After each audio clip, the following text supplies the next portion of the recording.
beautiful people. This one's from my heart. It's time I share my story. The title, the subject that we will be discussing today, my story that I will be telling you guys today is becoming a mother, then saying goodbye. This is my stillborn story. So, many or may not know, back in February 18th, 2006, I gave birth to a little girl named Jalaysia Charlise Simmons, who was born sleeping. So February 17th, I remember getting up. This is my senior year in high school. I remember getting up, getting ready for school. Didn't really have an appetite. And I felt weird, but I was like, let me just grab something to eat and get out the door so I can make sure I got to school on time. Headed to school, got to school, was in class for a while, and about noon, I realized I'm not hungry. And I haven't felt my baby kick all day. So I decided to call my Nana and ask her just for some advice and let her know how I was feeling. I was feeling a little off today. Didn't have an appetite. Felt like and looked like my stomach was shrinking. And I haven't felt my baby move. So after discussing my concerns with her, she told me to call the doctor. So I did, and they asked me to come in. So my Nana picked me up from school, and we headed to the doctor's office. When I got to the doctor's office and checked in, they immediately took me straight to the back. When we got to the back, they proceeded to ask me questions, what brings me in today, how am I feeling? So again, I just reiterated what I told Nana. So they said, okay, let's take a look.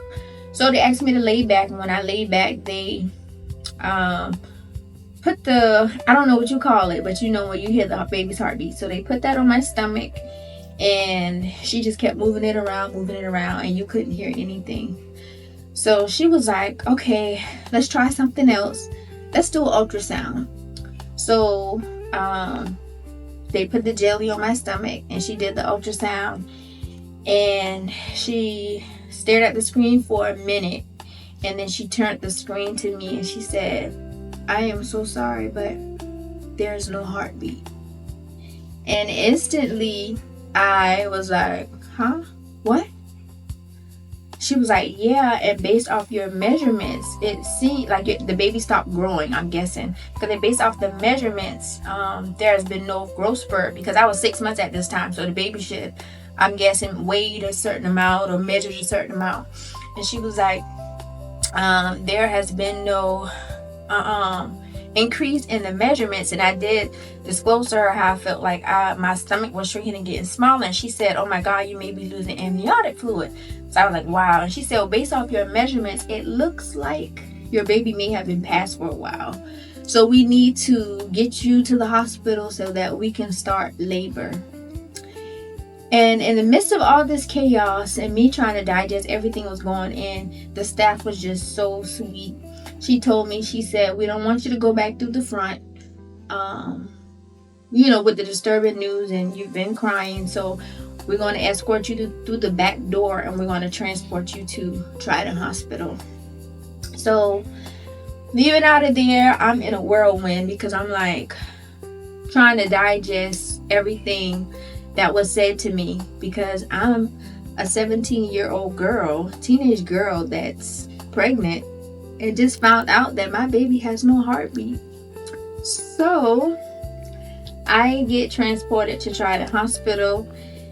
They check me in, and immediately they assign me to a room, and they explain to me the procedure that has to be done.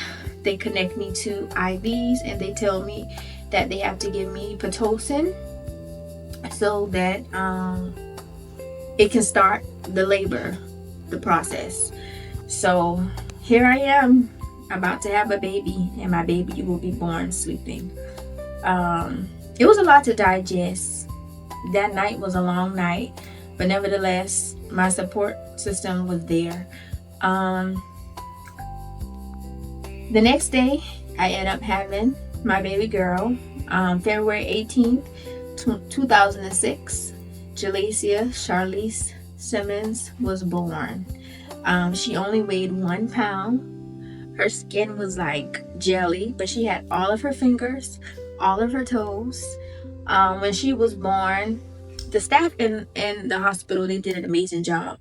When she was born, they cleaned her up for me. They put on her hat. They put a dress on her.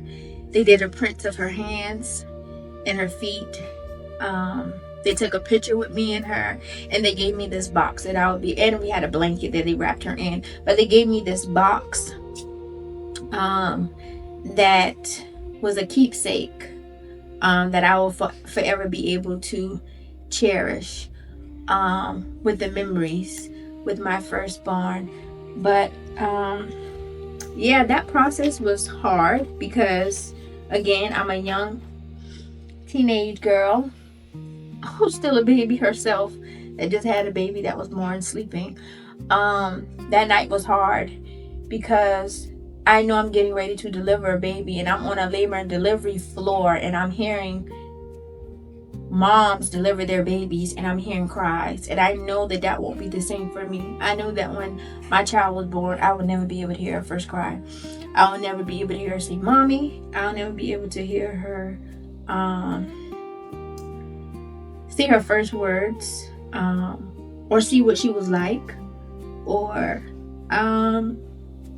who she would look like, what she would be. I knew I would never get that opportunity. But yeah, that happened. She was born. The staff was amazing. Again, Trinidad does not have the best rep when it comes sometimes, but back then they did an amazing job. The staff did an amazing job with me. They gave me as much time as I needed. I did decide to sign my baby over to the hospital because I felt that me being a young girl and having a funeral with a small casket just would not be the best thing for my mental health and my grief journey. So I just decided to sign her over to the hospital because I felt in that time that that was the best decision for me.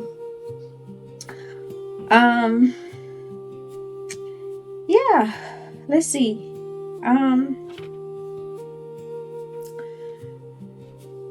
Leaving the hospital was definitely hard because I was being wheeled to the elevator and to my car with flowers, a box with my baby belongings, but no baby. So that was tough. And to know that I had to go home to a empty bassinet, to a room full of baby clothes, diapers, bottles that would never be used. So that was tough. The grief journey was hard. Depression did creep in. It really did. Because I had many questions like why did this happen to me? What did I do wrong? All of those things, everything you can think of, I asked many questions. But I had my keepsake, and I'm grateful for that, and I still have it. It's at the top of my closet still to this day. I haven't opened it in a while, but it's there. As time progressed, I did donate all of my baby's things to a mother that was in need. So it did go to a loving family who could use her clothes, who could use the bottles, and who could use the bassinet swing and everything else that I had.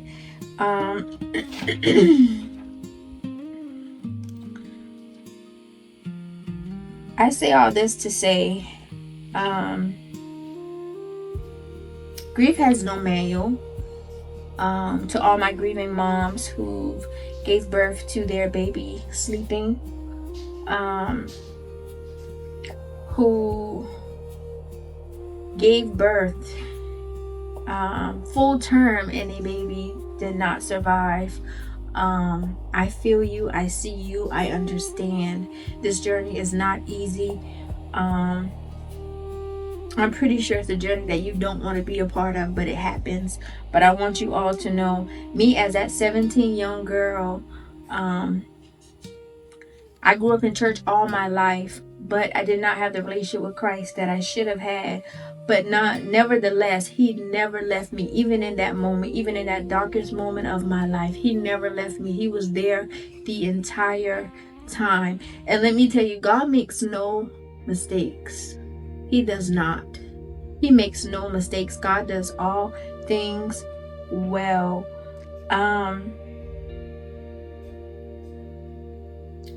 Yeah.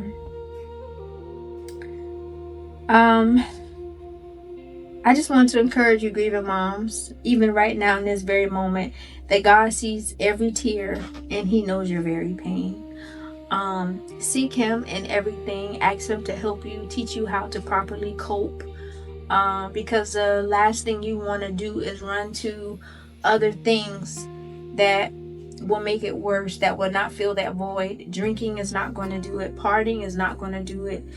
Popping pills is not going to do it. Smoking marijuana is not going to do it. None of those things are going to do it. Only Jesus Christ can fill that very void. But your baby's life had a purpose, even if it was short. This walk with Christ has not been easy, but it's been worth it. And I just wanted to come on here just to tell my stillbirth story, my stillbirth journey. Here I am now, 37 years old, a wife and mother of 3 beautiful children. God did not forget me. He did not forsake me. Everything that happened in my life was for a divine purpose. So I just want to encourage you all today that God knows, he sees, and he loves you oh so much. You are not forgotten, and you have purpose. God bless you, and thank you for watching Vida Very with Sierra Marie. Life came in it so quick. Got dressed for school, but something felt wrong. Didn't know my world was about to be gone. By noon, no kick, no flutter inside. Called Nana up, tears in my eyes. Doctor said, let's check that heartbeat, child. But the room felt quiet, no sound, no smile. She said the words that changed my life. I'm so sorry, your baby